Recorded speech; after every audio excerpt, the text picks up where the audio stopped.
So I'm pretty good friends with Doug Fearn. He owns a company called DW Fearn, and I've sold a bunch of his VT1 and VT2 mic pre's.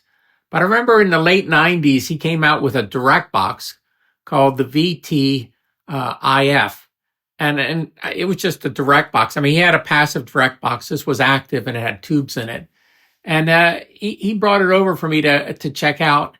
And this thing was like a monster piece of gear. I've put pictures so you guys could see. I mean, you could see the edge of that is all thick steel that thing was made out of. And he was telling me that, it sounds incredible and, I should be able to sell them. And I was like, well, it's $1,200.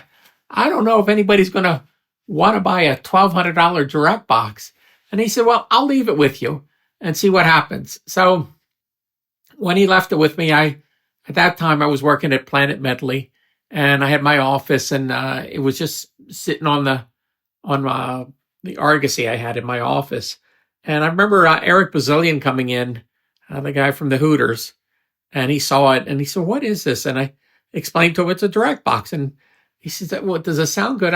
He says, I told him I haven't tested it out. I really don't know, but it can't sound bad being as massive and as big as it is. And he wasn't really familiar with DW Fearn at all. And I said, why don't you just take it home? And Eric only lived like maybe 5 miles down the street, or even closer than that. So he took it to his studio. And I think he had an endorsement with Ensoniq keyboards. And he plugged the Ensoniq keyboards in there. And he called me up. He said, oh, my God. He said, every one of my keyboards sounds thicker and bigger and fatter. He said, this thing's incredible. And everything he was plugging through it, he was just jumping up and down with excitement.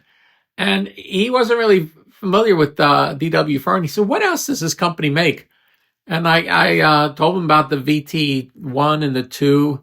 And he said, I want to try that other stuff. And what he did, he came back and he borrowed the mic pre's to try them out. And one thing led to another, and he bought everything that Doug Fearn made at that point. And it just goes to show you one product can introduce somebody to a whole product line and get them interested in what's going on. And Doug does not make anything cheap. He's been approached by other companies to buy his company, and they wanted to make things cheaper, and he wasn't interested in any of that stuff. Everything, even today, it's all made at really high quality.